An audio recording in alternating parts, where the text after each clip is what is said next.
Hi, welcome back. This is Bonnie again. Today we're doing part two of a three-part series focused on what do I do with this deaf or hard of hearing or English as a second language individual in my environment. Today, this video and our next one will be focused on the needs of deaf and hard of hearing.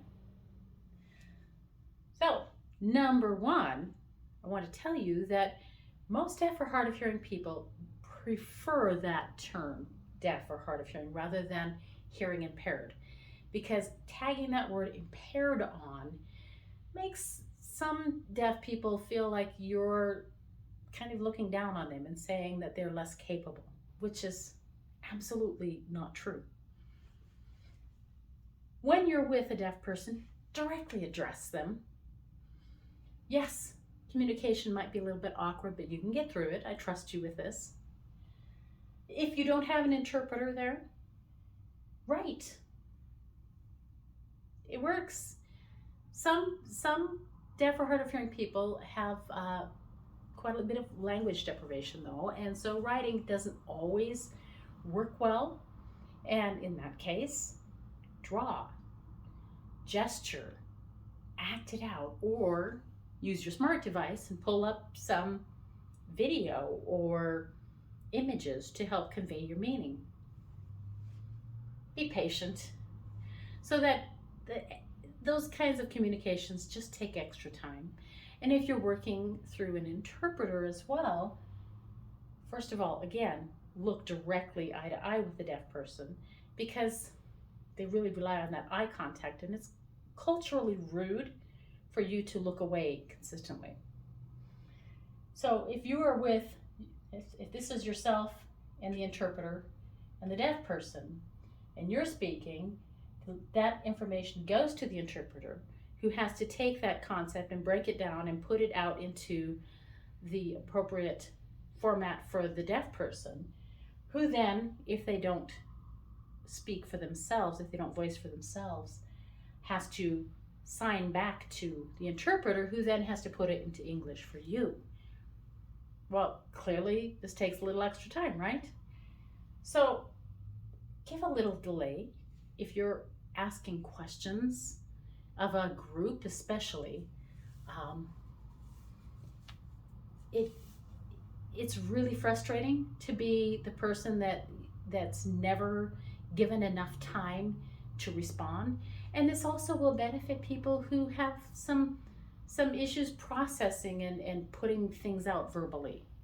And there are a fair number of people out there like that. Make it visual. Pictures, images, videos, they're all exceedingly helpful. So it has been researched what happens with people when they lose one sense. Well, it's really interesting, because then the brain invests that energy into other senses. And for deaf and hard of hearing people, they hugely rely on their vision and taking in what's happening around them visually. They might pick up things that you absolutely didn't even notice. Beware of phonics questions or sound related questions. You know, if you're providing a list of, okay, which of these words that are spelled very differently are pronounced the same or sound alike, or are homonyms, or any sound related question, if you've not heard that sound before, how are you supposed to know that it sounds different? And then there are the words that it's spelled the exact same, but when you mean a certain thing, it's pronounced differently. You can't just magically know that, right? Best positioning if you're using an interpreter. You want your interpreter to be, if you have a display like this, smartboard, whatever, you want preferably to have the speaker, the interpreter, the screen, or opposite, of course, the interpreter in the middle. Because a lot of times when we're communicating, we might say something like, oh, that day was really fine. What I said on my face entirely negated what I said with my voice. Well, the interpreter heard your tone of voice, which sounded fine, and so they said it like fine. But if the deaf person is able to see your face that just changed the meaning, that, oh, I know where you're going with that. And another important issue is lighting. One thing that happens sometimes is interpreters get pushed off to a side where they're standing in front of a window. Anything that's backlit, you can't see the front of it well. Well, if your hands are trying to give the information, you kind of need that information. And another thing that happens often is when the lights get turned out to display something on a screen. Well, it's fully dark and you're talking and they can't see the interpreter's hands once again. So have a little bit of light, or think about it ahead of time if you know that a deaf person's going to be there, and have a separate light source set up if you don't have the ability to dim lights or turn off part of the lights instead of all of them. The interpreter is not an aid. There can be a lot of legal issues involved with this. One of the things being that very often your interpreter is from a third-party agency, and your organization's insurance may not cover if some disastrous thing happens when you have tried to leave the room and just have the interpreter there as the only adult. Honestly, we are supposed to, if you've left the room and they in the room are not adults, we're supposed to leave with you.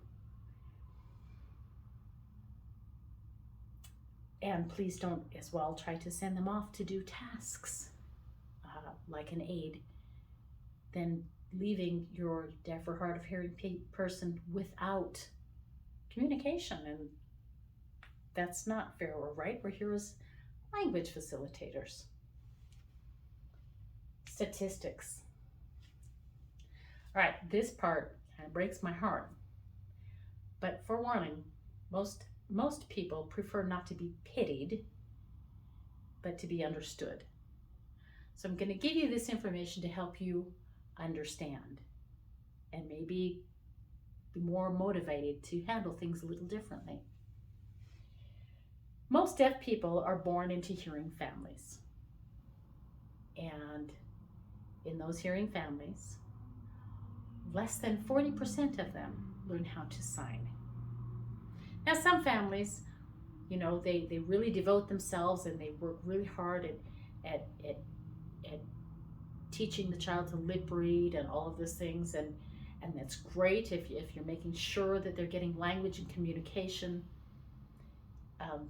We'll touch on lip reading more deeply next time because it has its inherent flaws. But among that 40%, then, even a much smaller percentage become fluent. Most of the deaf people I know grew up in households where their families knew how to say, stop it, come here, go to bed, time to eat, clean up, I love you. Mostly basic commands, and that's not real communication, is it? How we learn language is, of course, through modeling. We see it, we hear it. Like a little child is always watching the lips of the people around them that are talking, because they want to know, how do I do that? They're trying to make their mouth make those movements, and they're trying to make the same sounds. We learn it by incidental learning. We're hearing the television, we're overhearing a conversation, the radio was playing, and we learn it by exposure and access. So these people, this 60+%, have some impacts from what happens in the home with communication. Biggest of which being language deprivation, which of course includes a whole host of other issues. Relationship breakdown. A lot of people don't want to go to that family reunion where maybe someone will take 5 minutes of their time, the whole time, to communicate directly. Or where they're sitting at the table with the family and people around them are laughing and talking, and maybe somebody's fluent enough to do some of the signing and they're signing away for a while, and then they get distracted or tired, and now you're sitting there for all intents and purposes in silence. And over here where somebody's angry, what's wrong? I'll tell you later. What's so funny? I'll tell you later. Why are they sad? I'll tell you later. And often later never comes.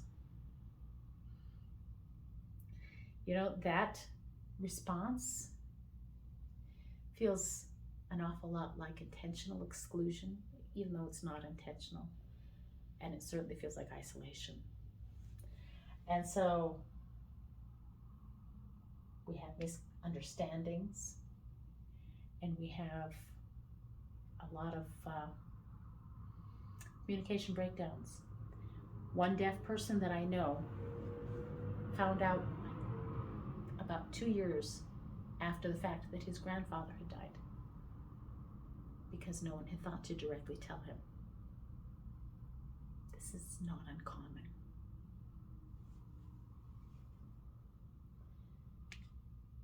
All of these things can cause mental health issues.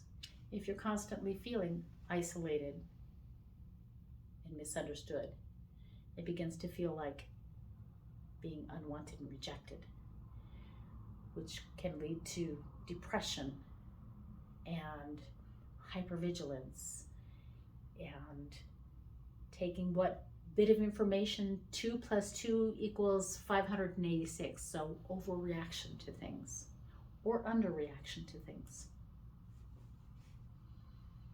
And research has also shown that it can cause problems developing a sense of self, ability to appropriately manage your time, ability to plan, and the ability to extrapolate information, to take, okay, I know about this setting and what happens here. Well, this is a similar situation. I think a lot of these concepts apply. Well, if you don't have enough language, how can you connect those dots? Not everyone can. So now it comes down to us. You know, the only reason why deaf people need interpreters is because not enough hearing people know how to sign. Now, you may not have the time or commitment or the energy to learn to become fluent, but you certainly can pick up a little bit. You can be the one who learns a little or a lot so that you can empower and include. So I'll see you next time in a video in which we'll give you a few signs that you can pick up and some links to other resources if you want to learn more.